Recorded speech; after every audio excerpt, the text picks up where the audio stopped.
Okay. So in last lecture we completed with factor affecting the Hardy-Webner's equilibrium. ठीक है, ये हम लोगों ने देख लिया था. ओके, तो उसमें क्या क्या था, तो एक बार हम लोग रिवीजन कर लेंगे. Then we will move to the new topic. Okay, after that I will start with ये, just wait. After that, I will start with the human health and disease, and I will take MCQs in the next lecture. Okay? इसका exam आप लोगों Okay, का sir. 8 को है ना? हाँ sir, next week. Okay. So factor, what are the factors which affecting the Hardy-Webner's equilibrium? First is what? Genetic migration. Second is the genetic drift. Third is mutations. Fourth is mutations. Then the genetic recombinations and the natural selection. इसकी वजह से क्या होगा? Due to that there is a change in species. Okay? क्या होगा इसकी वजह से? There is a change in species. So these are the factors which affect the what? Webner's equilibrium. Webner's ने क्या बोला था? What he told?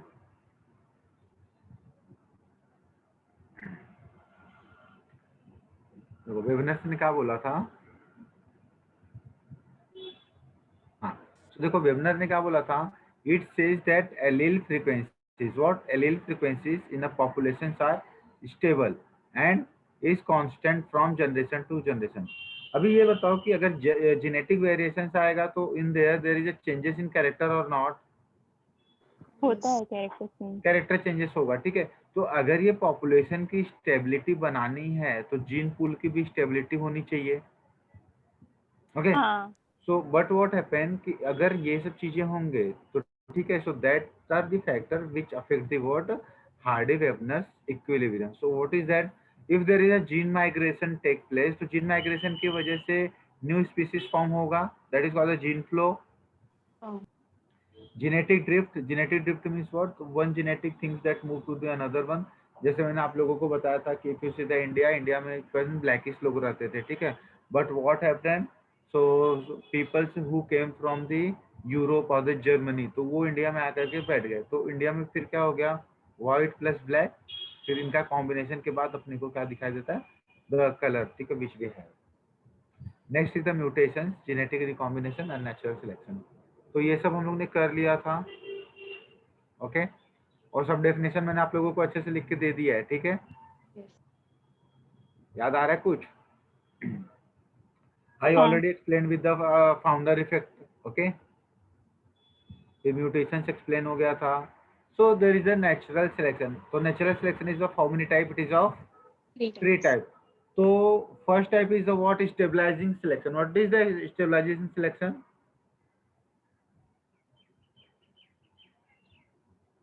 बोलो बोलो. मोर इंडिविजुअल अक्वायर करते हैं मीन कैरेक्टर. हाँ, सो देयर ये एक्वायरिंग द मीन कैरेक्टर. अगर इनका मीन कैरेक्टर है तो इनका पीक क्या होगा? नैरो होगा. हाँ. ठीक है, डायरेक्शनल सिलेक्शन में क्या होगा? इट अडॉप्ट, किसको अडॉप्ट किया? वेरिएशन में ना. तो मतलब इसमें क्या हुआ? ये स्टेबलाइजिंग है ना, तो स्टेबलाइजिंग के बाद जो है अपना स्टेबलाइजिंग के बाद क्या है? प्रोग्रेसिव ना. तो प्रोग्रेसिव और डायरेक्शनल. तो अब डायरेक्शनल में क्या होगा? डायरेक्शनल में वो एक्सट्रीम को क्या करेगा? अडॉप्ट करेगा ना. एक्सट्रीम. पढ़ उड़ के आते हो कि नहीं आप लोग? अब ये डायरेक्शनल है तो डायरेक्शनल में क्या करेगा? Here individual of one extreme are more favoured. अगर वन एक्सट्रीम, अभी ये देखो जितना ये रहेगा तो उतना क्या हो जाएगा? मीन कैरेक्टर होगा, है ना. तो दिस इज मीन कैरेक्टर. और जैसे जैसे इट मूव्स आउटवर्ड्स तो these are called as what? Extreme character. Which character? Extreme. extreme character. So if it adopts a one-sided extreme character, so what is that? That is a directional selection. Here individual of one extreme are more favored. अभी इसने क्या किया? एक extreme side को क्या किया? more favored किया. तो इसलिए इसका ग्राफ कैसा बना है? इसका ग्राफ अगर आप लोग देखोगे तो एक साइड में the graph moving towards the extreme side. Can you see? Yes. ये क्या है? This is the extreme area. लेकिन दूसरे साइड में ये मूव हुआ है क्या एक्सट्रीम एरिया में? नहीं. ठीक है, तो इसका एग्जांपल मैंने दे दिया था ना, सेकंड वाले का एग्जांपल हो गया था ना अपना। हाँ, industrial mechanism. Yes sir. Okay, so अपने को ये चालू करना था, ठीक है। So the factor which affect the what the Hardy Weinberg equilibrium, there is the natural selection, and in the natural selection there is the third part. Third is what? Third is disruptive selection. Third is disruptive disruptive selection. Selection. अब देखो disruptive selection में इसमें क्या हुआ है, here individual of both extreme are more favour. तो इन लोग मीन कैरेक्टर को फेवर कर रहे हैं कि एक्सट्रीम कैरेक्टर को? बोथ, मीन और एक्सट्रीम दोनों। नहीं, both extreme character, not a mean. अरे अभी तक जो बना ये आपका मीन हो गया ना। हाँ सब आजू बाजू एक्सट्रीम्स थे। जो फर्स्ट टॉपिक फर्स्ट वाला था स्टेबलाइजिंग सिलेक्शन, तो उसमें मीन ये था, ठीक है। जब वो क्या होने लगा, डायरेक्शनल होने लगा, तो वो क्या हो गया, मीन को कम होकर के उसने क्या किया, एक एक्सट्रीम एक्सट्रीम को को फेवर ज्यादा। किया। But it what it follows the what only one extreme side, ठीक है। पर डिसरप्टिव में क्या हुआ, disruptive that followed the both extreme. Both extreme मतलब यहाँ का भी एक्सट्रीम और यहाँ का भी extreme, hence you will get this one. तो अगर इसने बोथ एक्सट्रीम को अडॉप्ट किया हुआ है तो इसका मीन कैरेक्टर क्या हो जाएगा, मीन कम हो जाएगा ना। हाँ। And you will get what, you will get graph like this. Can you see? तो अब ये ग्राफ से क्या पता चल रहा है कि इट अडॉप्ट किसको, it favour both extreme character. तो it is a one extreme और ये दूसरा एक्सट्रीम है। तो इसने दोनों एक्सट्रीम को क्या कर लिया है, अडॉप्ट कर लिया। तो आपको कैसा ग्राफ मिलेगा, ऐसा ग्राफ मिलेगा, ठीक है। सो प्लीज राइट डाउन, इसका डेफिनेशन मैं आप लोगों को लिखवा देता हूँ। बोलू? So 1 minute. Please write down the graph, then I will explain.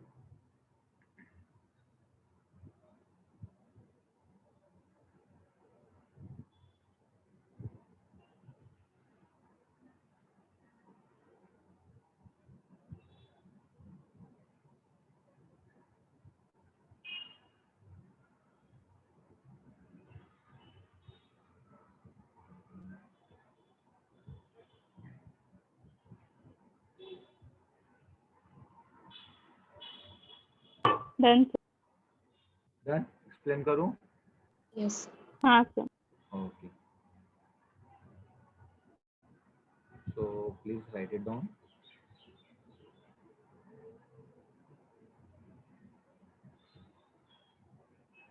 Okay.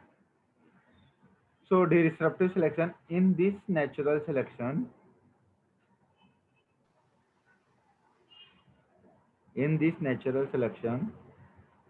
member of both extreme are selected.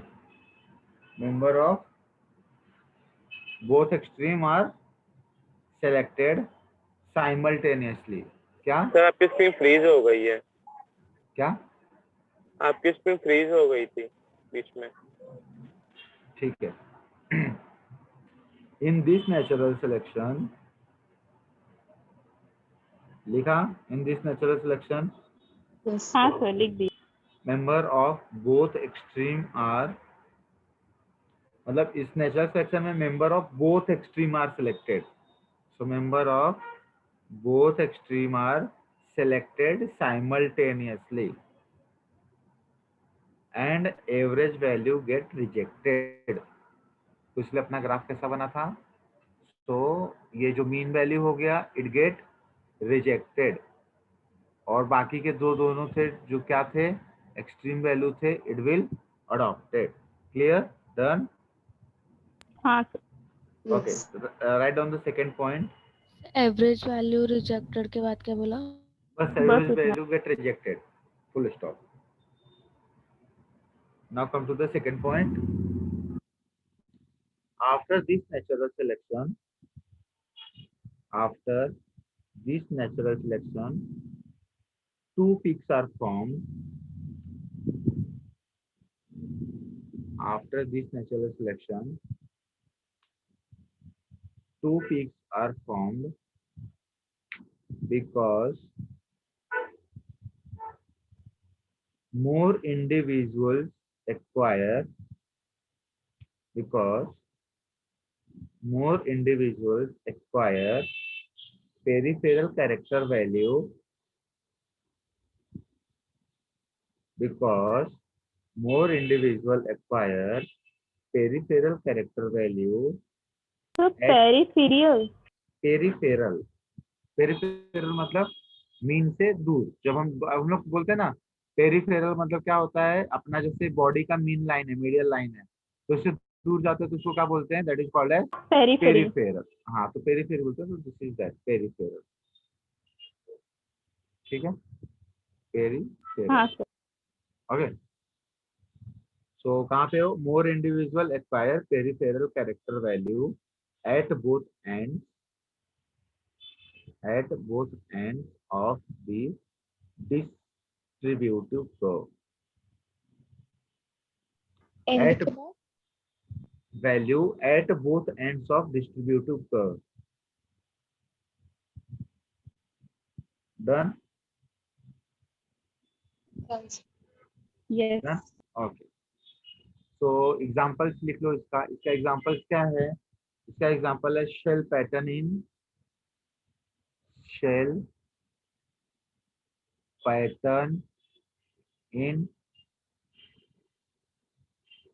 limpets. Shell pattern in limpets. What is the limpets? Anyone knows limpets? Sir वो shell type का ही रहता है, लेकिन अब वो क्या होता है, इससे मसल्स होते हैं ना, तो वो रॉक के पास से अटैच्ड होता है। हाँ, so it is also called as what? Marine mollusk. क्या बोलते हैं इसको? बराबर सब बराबर डेफिनेशन दिया था मैंने। Marine mollusk. ओके, तो ये क्या होते हैं, जो मरीन मेलुस्क के जो शेल होते हैं ना, so it is of how many type, it is of two type. एक होता है व्हाइट कलर का होता है, और दूसरा क्या होता है, डार्क और टैन यस। कलर होता है। ठीक है, क्या होता है, सैंड। Tan colour. ठीक है, एक होता है व्हाइट और लाइट कलर के होते हैं, दूसरा क्या होता है, किस कलर का होता है, टैन कलर का होता है। क्या होता है, टैन कलर का।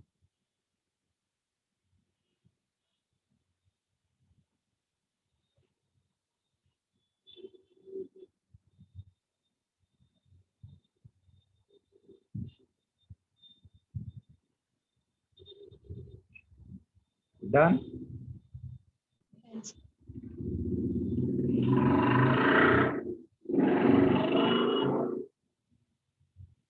टैन होता है, फिर उसके बाद डार्क टैन भी होता है। ठीक है, तो ऐसे ऐसे क्या करता है, इट फॉलोज द कलर। तो व्हाइट कलर से लेकर के डार्क टैन तक में कलर होता है, you will get a different different colour.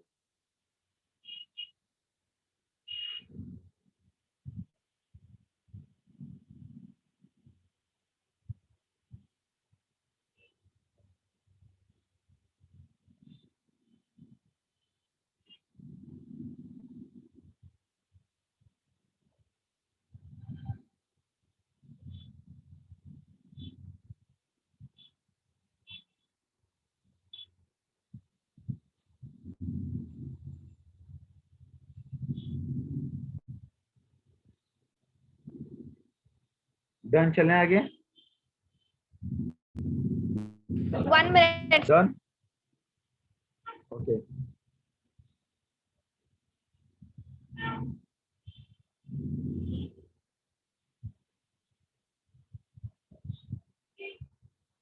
Done, sir. Okay, ये मतलब आप लोगों के चैप्टर में नहीं है टॉपिक, लेकिन फिर भी एक दो टॉपिक है, थोड़ा सा आप लोग लिख लीजिए। ठीक है, प्लीज राइट इट डाउन।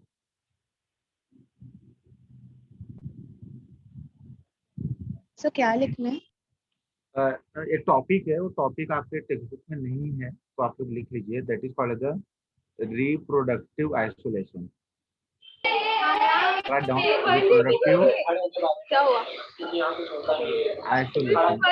इसका मैच चालू हुआ।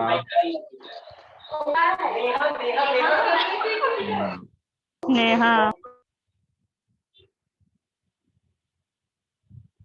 आप लोगों के बैकग्राउंड में इतना साउंड रहता है, कैसे आप लोग लेक्चर अटेंड करते हो? सर वो क्लासेस में ना, इसलिए।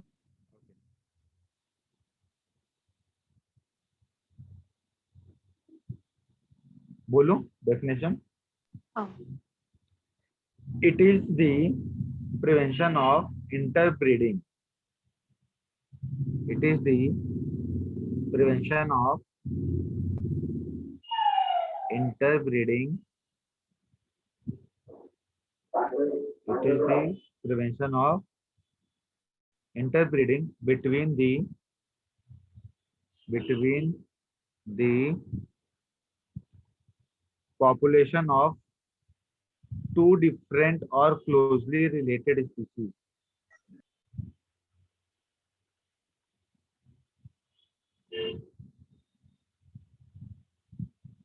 सर 2 डिफरेंट के बाद Two different or closely related species.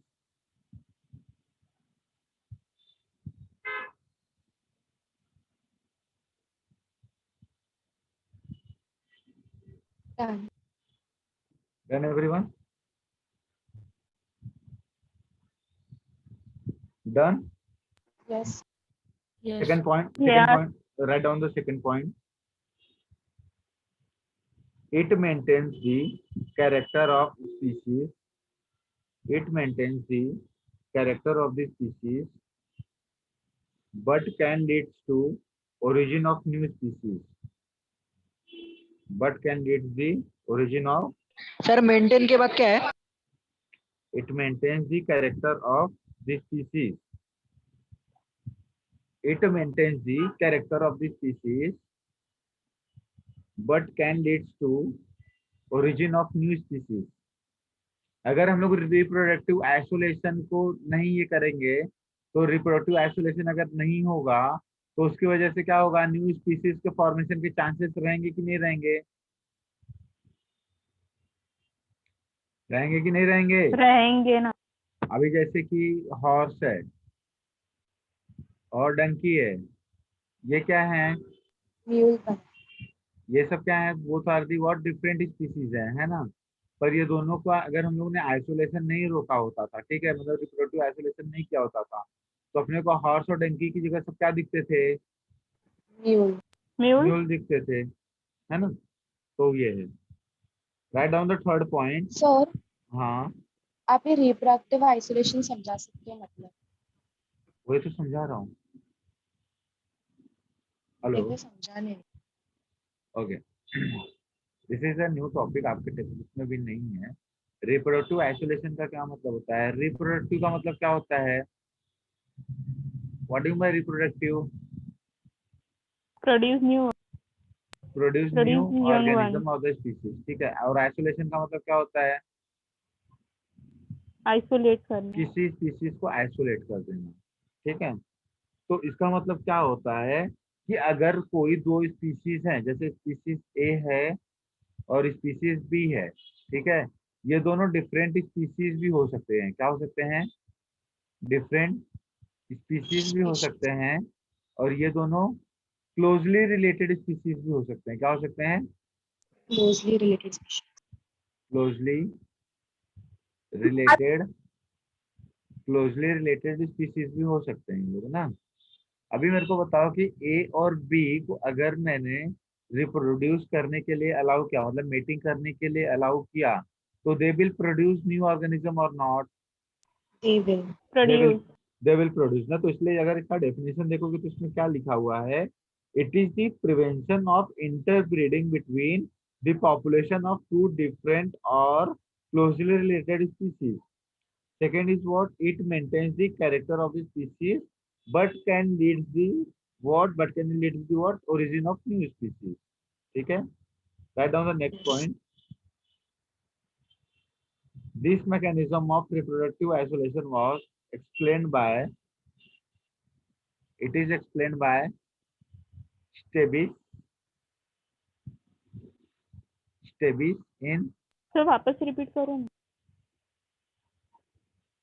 The mechanism of reproductive isolation was explained by Stebbins. ठीक है. It is explained by Stebbins in his book of Process of Organic Evolution. क्या? Process of Organic evolution. Done. Yes. Okay. अभी reproductive isolation दो type के होते हैं, उतने deep में जाने की जरूरत नहीं है। प्री जाइगोटिक आइसोलेशन होता है, पोस्ट जाइगोटिक आइसोलेशन होता है, ठीक है, बस याद रखो, इतना डीप में जाने की जरूरत नहीं है, ठीक है। Okay. Yes. Okay sir. Now come to the next one. एक और है, एक टॉपिक और है, उसको भी आप लोग लिख लीजिए, दैट इज स्पेशिएशन। क्या है? स्पेशिएशन। राइट डाउन, बोलो। Yes. Formation of one or more new species, formation of one or more new species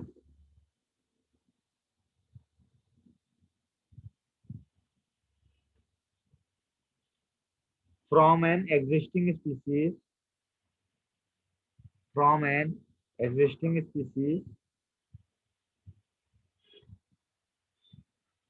is called as speciation,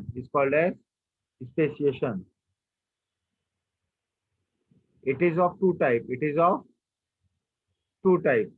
which two type? Divergent,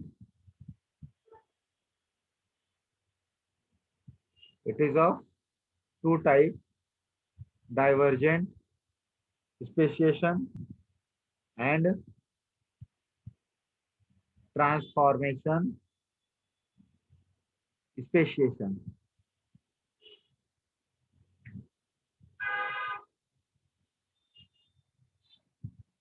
Write down at a divergent speciation. बोलो। Yes. Divergent speciation में लिखो, when one or more new species are found from, when one or more new species are found from an ancestor species, मतलब कोई एक से ए से क्या हुआ, ए से बी एंड सी बन गया, ठीक है। तो बी और सी जो है क्या है, न्यू स्पीशीज है ना, न्यू स्पीशीज है, वो कहाँ से बना है, एंसेस्टर से बना, तो that is called as divergent speciation, ठीक है। और यहाँ पे क्या हुआ, व्हेन एंड सेकेंड में लिखो ट्रांसफॉर्मेशन। ट्रांसफॉर्मेशन का मतलब क्या होता है, कुछ चीज को प्रोड्यूस नहीं करना होता, ट्रांसफॉर्मेशन में खुद का ट्रांसफॉर्मेशन हो जाता है, क्या हो जाता है, खुद का चेंज। तो इसमें क्या आएगा, when an ancestor species change into new species, मतलब जो ए था वो क्या बन गया, ए डैश बन गया, क्या बन गया, ए डैश। स्पीसीज बदला क्या, सर वापस रिपीट करो ना ट्रांसफॉर्मेशन का वो। when an ancestor species change into a new species,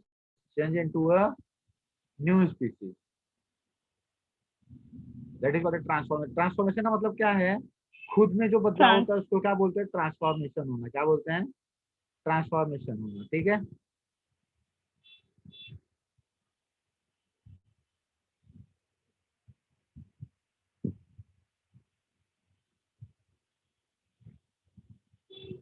Done, sir.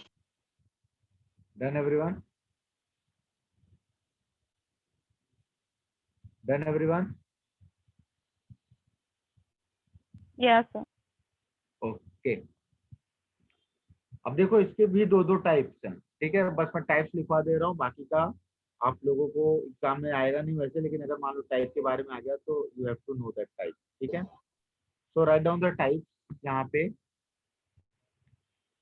Sir इनके टाइप, हाँ मतलब डाइवर्जेंट और ट्रांसफॉर्मेशन था ना, मतलब स्पेशिएशन था, स्पेशिएशन के कितने टाइप थे, दो, कौन से दो टाइप थे, डाइवर्जेंट ट्रांसफॉर्मेशन। डाइवर्जन और ट्रांसफॉर्मेशन। हाँ डाइवर्जेंट एंड ट्रांसफॉर्मेशन, हाँ ठीक है। तो अभी डाइवर्जेंट के दो टाइप हैं।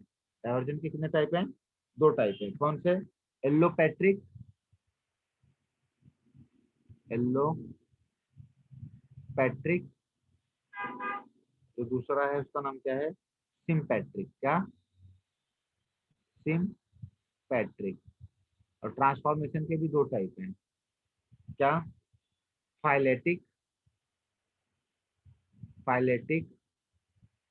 और दूसरा क्या है? क्वांटम। ठीक है, सर फाइलेटिक आपने एंड, क्वांटम लिखा हाँ क्वांटम लिखा हुआ है। So these are what? These are the types of speciation, मतलब divergent speciation and transformation speciation. चलें आगे। सर हाँ बोलो। सर आज आप दूसरा चैप्टर चालू करने वाले हो? हाँ हाँ, अभी मतलब कि ये अराउंड अपना 1 घंटे में हो जाएगा, मतलब कि अराउंड 7:30 मैं ब्रेक दूंगा। I will give the break. Sir नहीं, मैं क्योंकि बोर्ड स्टूडेंट हूँ हाँ तो इसलिए पूछ रही इसलिए हूँ। इसलिए मैं बोल रहा हूँ ना कि मैं ब्रेक दूंगा। When I completed that chapter I will give the break. Okay, हाँ, after that okay will sir. Start with the new topic. ठीक है। सर तो आप प्लीज मैसेज डाल दोगे ग्रुप में? हाँ ठीक है, जब मैं मतलब कि when I completed my lecture ना I will send the message कि when you have to join. Okay, okay sir, thank you. Done. चलें आगे। ट्रांसफॉर्मेशन हाँ का सर। डेफिनेशन फिर से एक बार बताना। ट्रांसफॉर्मेशन का डेफिनेशन है when an ancestor species change into a new species. जैसे लेमर क्या हो गया? ह्यूमन हो मंकी। गया। हाँ मतलब जब मंकी होते होते ह्यूमन हो गया ना, तो इसको क्या बोलते हैं? That is called the transformation. ठीक है। अब हॉर्स से अगर आपको म्यूल मिला तो वो क्या हो गया? वो किस में आएगा? डाइवर्जेंट में आएगा ना। हाँ। हाँ ठीक है, चलें आगे। डन। हाँ सर। एक न्यू टॉपिक और है, वो भी लिख लो। मिमिक्री। फटाफट टॉपिक लिख लो जो जो आपको एग्जाम में आ सकता है, तो फिर मतलब वर्ड सुनने में फिर आपको ऐसा ना लगे। So the term mimicry given by Bates. Bates किसने दिया था? Term given by Bates. Scientist का नाम बैट था। ठीक है। ये क्या है? तो ये मिमिक्री क्या है वैसे? It is a type of adaptation. क्या है? It is a types of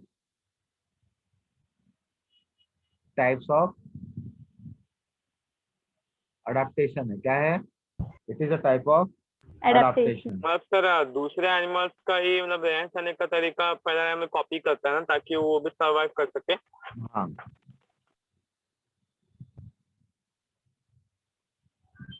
लेकिन सर अगर खुद का अगर हर एनिमल के पास होता है तो फिर मिमिक्री की क्या जरूरत? राइट डाउन डेफिनेशन लिखवा रहा हूँ। ठीक है, write down. Mimicry is a resemblance of an organism of one organism. Mimicry is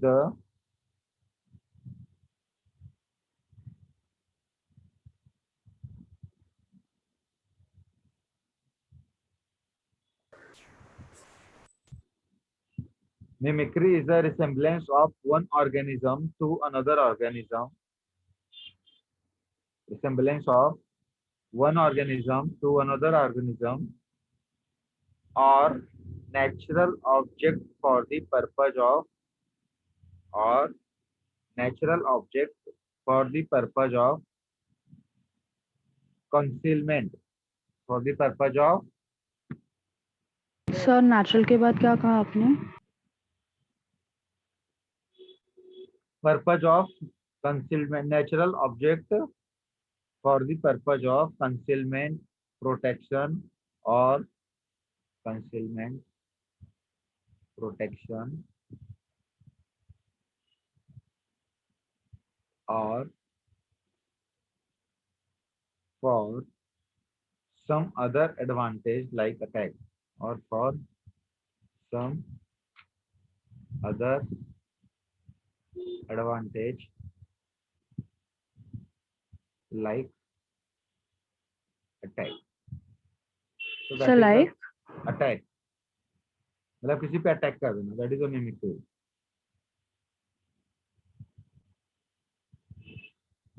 मतलब एक ऑर्गेनिज्म दूसरे ऑर्गेनिज्म को कैसे पहचानते हैं, that is called as a mimicry. Okay. Sir example में क्या लिखे आपने? Attack, attack. हाँ sir.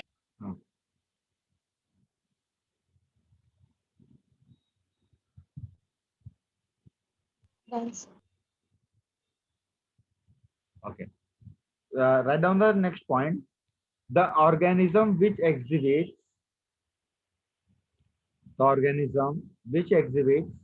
mimicry is called as mimic. The organism which exhibits mimicry is called as mimic. And the organism or natural object